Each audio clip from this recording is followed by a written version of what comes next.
നഗരക്കാഴ്ചകളിൽ തല ഉയർത്തി നിൽക്കുന്നത് നേപ്പിയർ മ്യൂസിയം.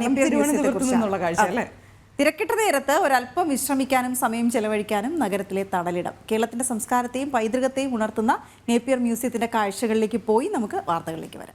യാത്രകൾ പോകാൻ ആഗ്രഹിക്കുന്നവരാണ് നമ്മൾ ഓരോരുത്തരും. ആ യാത്ര തിരുവനന്തപുരത്തേക്കാണെങ്കിൽ ഇവിടെ കണ്ടിരിക്കേണ്ട ഒരു മ്യൂസിയം ഉണ്ട്, നേപ്പിയർ മ്യൂസിയം. ഒരുപാട് ചരിത്ര സംസ്കാരങ്ങളും സ്മരണകളും ഉറങ്ങിക്കിടക്കുന്ന ഈ മ്യൂസിയം ഇന്ത്യയിലെ തന്നെ ഏറ്റവും പഴക്കം ചെന്ന മ്യൂസിയങ്ങളിൽ ഒന്നാണ്.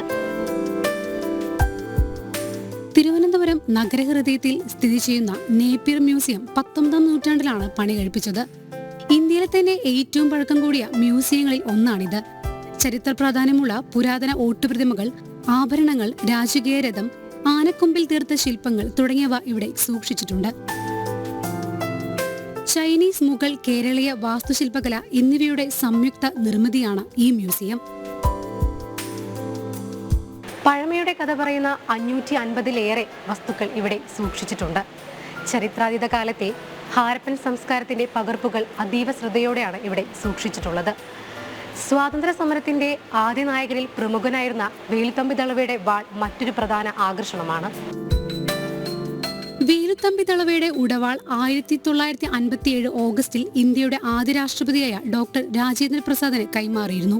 ഡൽഹിയിലെ നാഷണൽ മ്യൂസിയത്തിൽ സൂക്ഷിച്ചിരുന്ന ഈ ഉടവാൾ 2010 ജൂൺ 20 കേരള സർക്കാരിന് കൈമാറുകയും തുടർന്ന് ഇവിടെ സൂക്ഷിച്ചു വരികയുമാണ്.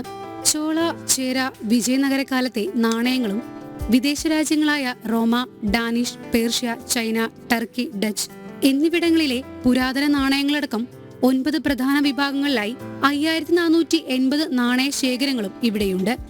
AD 8ാം നൂറ്റാണ്ട് മുതൽ 18ാം നൂറ്റാണ്ട് വരെയുള്ള ചോള, ചേര, വിജയനഗര എന്നീ രാജവംശങ്ങളുടെ കാലത്തെ വെങ്കലത്തിലും ചെമ്പിലും തീർത്ത ദേവന്മാരുടെ രൂപങ്ങൾ, ദക്ഷിണേന്ത്യയിലെ പലതരത്തിലുള്ള കല്ലിൽ കൊത്തിയ രൂപങ്ങൾ, തടിയിലുള്ള കൊത്തുപണികളും ആനക്കൊമ്പിൽ തീർത്ത ശില്പങ്ങൾ എന്നിവയെല്ലാം ഇവിടെ കാണാം. 2ാം നൂറ്റാണ്ടിലെ ഗാന്ധാര ശില്പങ്ങൾ മുതൽ 18ാം നൂറ്റാണ്ടിലെ കേരള ശില്പകല വരെയുള്ള കല്ലിൽ തീർത്ത രൂപങ്ങളും മ്യൂസിയത്തിൽ സൂക്ഷിച്ചു വരികയാണ്. മ്യൂസിയം കാണാനെത്തുന്നവർക്ക് QR കോഡ് ഉപയോഗിച്ച് സ്കാൻ ചെയ്താൽ ഓരോ ശില്പങ്ങളെക്കുറിച്ചും കൂടുതൽ അറിയാൻ സാധിക്കുന്നതാണ്. നമ്മൾ ആൻഡ്രോയിഡ് ഫോണിൽ നിന്ന് നേപ്പിയർ മ്യൂസിയം ഒരു ആപ്പ് ഡൗൺലോഡ് ചെയ്താൽ ഒരു ഡിവൈസ് വെച്ചിട്ടുണ്ട്. അത് സ്കാൻ ചെയ്ത് കഴിഞ്ഞാൽ നമുക്ക് മ്യൂസിയത്തെക്കുറിച്ചുള്ള എല്ലാ വിവരങ്ങളും, മ്യൂസിയത്തിൻ്റെ ചരിത്രമുണ്ട്, ചെറിയ വീഡിയോ ഉണ്ട്, ഈ ഒബ്ജക്റ്റിനെ കുറിച്ചുള്ള ഡീറ്റെയിൽസ് എല്ലാം ഈ ഒരു ഡിവൈസിനകത്ത് അത് ഈ കാണുന്നതാണ്. ഇൻവിസിബിളിൻ്റെ സ്ഥാപന മുഖാന്തരമാണ് ഇത് ചെയ്തത്. അതിൻ്റെ മെയിൻ്റനൻസും മറ്റു കാര്യങ്ങളൊക്കെ കൃത്യമായിട്ട് പോകുന്നുണ്ട്. ചരിത്രാന്വേഷികൾക്കും ചരിത്ര വിദ്യാർത്ഥികൾക്കും ഒരു മുതൽക്കൂട്ടാണ് ഈ മ്യൂസിയം. മൃഗശാലയോട് ചേർന്ന് സ്ഥിതി ചെയ്യുന്ന ഈ മ്യൂസിയം ശില്പചാതുര്യം തുളുമ്പുന്ന ഒന്നുകൂടിയാണ്. മ്യൂസിയം സന്ദർശിക്കാനെത്തുന്നവർക്ക് കനകക്കുന്നും മൃഗശാലയും സന്ദർശിച്ചു മടങ്ങാം. ക്യാമറമാൻ അജിത് എല്ലാറിനോടൊപ്പം നിത്യചന്ദ്രൻ, ജനം.